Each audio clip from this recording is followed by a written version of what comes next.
abonne-toi.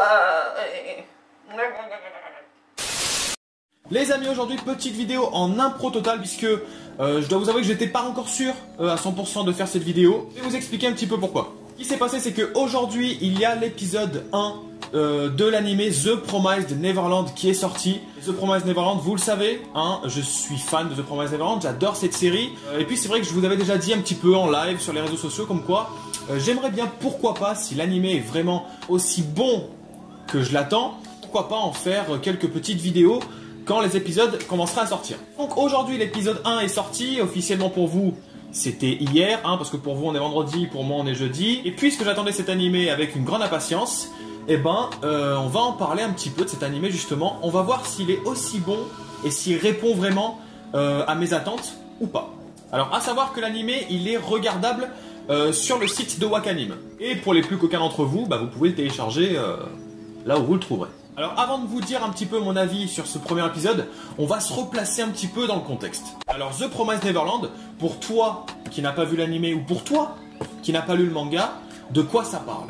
Et ben grâce à un montage qui est vraiment des plus professionnels, je vais t'expliquer en 15 secondes de quoi parle The Promised Neverland. Dans The Promised Neverland, il s'agit d'enfants dans un orphelinat appelé Gracefield House. Les enfants qui sont à l'intérieur ne rêvent que de découvrir le monde et être adoptés par une famille. Pour l'instant, tout ce qu'il y a de plus basique. Sauf que l'orphelinat est en fait une ferme, ce qui amène donc les enfants à être du bétail.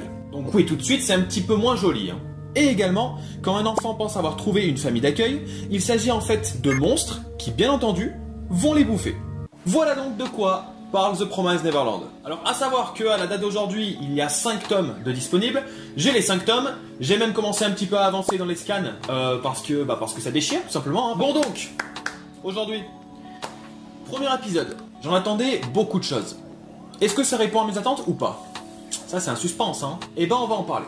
Alors déjà dans ce premier épisode, ça commence tout de suite avec les enfants dans l'orphelinat, comme dans le manga, hein. Tout va bien, la maman elle est gentille, la maman elle sourit, les enfants ils sourient, et on suit principalement 3 enfants que sont Emma, Norman et Ray. À savoir que ce sont les plus âgés de l'orphelinat, mais c'est aussi clairement les plus intelligents.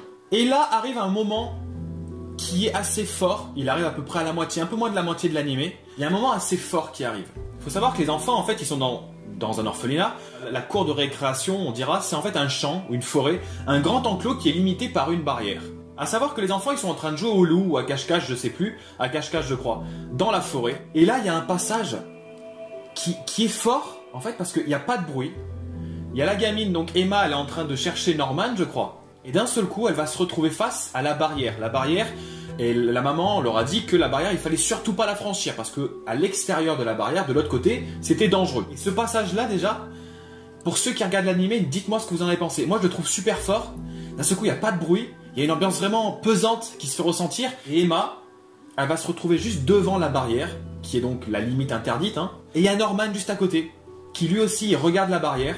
Ce passage là, c'est rien, ça dure 10 secondes. Mais je l'ai trouvé énorme, parce que dans le manga, on arrivait à passer justement d'un passage tranquille, joie de vivre, à un passage vraiment pesant, où on sent qu'il y a un malaise quelque part.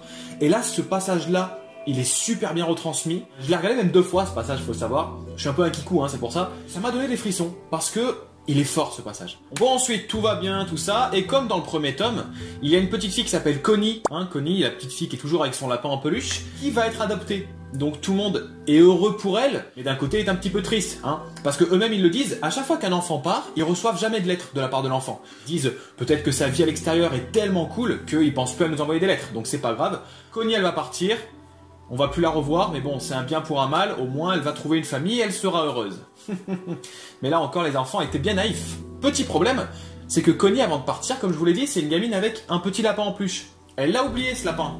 Et Emma et Norman, ils vont se rendre compte que Connie a oublié le lapin. Ils vont se dire tiens attends, peut-être qu'elle n'est pas encore partie, on va aller au portail pour voir si on peut lui donner ou pas. Et là, une scène qui est énorme. Et elle en donne des frissons cette scène parce qu'en fait elle est trop bien jouée. J'allais dire les acteurs ils jouent trop bien. Ouais, en même temps c'est pas trop des acteurs. C'est tellement bien réalisé.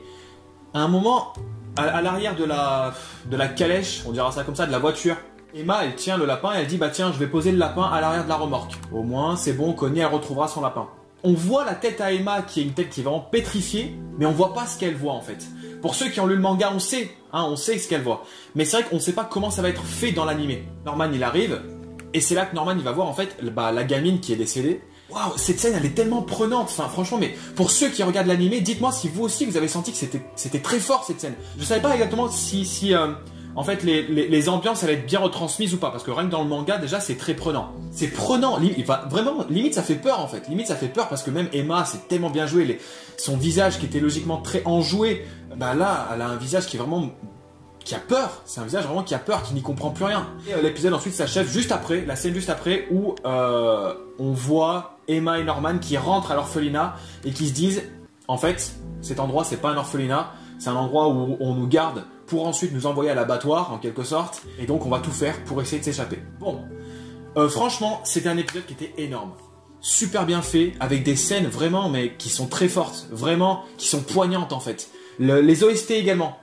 Les OST également sont très bons. Très très bons. Alors, on n'a pas beaucoup d'OST pour l'instant.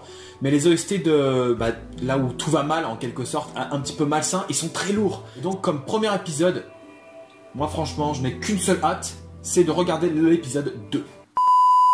Donc voilà les amis, n'hésitez pas à me dire si vous aussi vous avez vu ce premier épisode de The Promised Neverland. C'est à l'arrache, je viens juste de le regarder, donc c'est vraiment à chaud. Mais c'est justement ça que je trouve intéressant. Je prends pas de notes par-ci par-là, j'ai pas besoin de préparer mes vidéos, tout est dans la tête, je viens juste de regarder l'épisode. N'hésitez pas à me dire si vous l'avez regardé, qu'est-ce que vous en avez pensé. Moi j'ai adoré, vous l'avez bien compris. Est-ce que je ferai des reviews un petit peu à chaque fois de tous les épisodes? J'en sais rien, on verra bien si cette vidéo elle marche ou pas. Si cette vidéo vous l'avez aimée ou pas, dites-le moi également dans les commentaires, pourquoi pas, c'est facile à tourner, c'est facile à monter. Donc voilà, je vous remercie d'avoir regardé cette vidéo, n'hésitez pas, si cette vidéo elle vous a plu et si vous avez envie de voir une suite, on lâche le pouce bleu, comme d'habitude. Comme d'habitude également, vous le savez, le Utip, c'est gratuit, 1 minute 30 par jour, ça coûte pas grand chose et moi ça me rapporte quelques petits centimes par-ci par-là, ça c'est plutôt bon. Et puis pour finir, comme à l'accoutumée j'ai envie de dire, on aime la chaîne, on aime la vidéo, il reste plus qu'à s'abonner. Tchuss!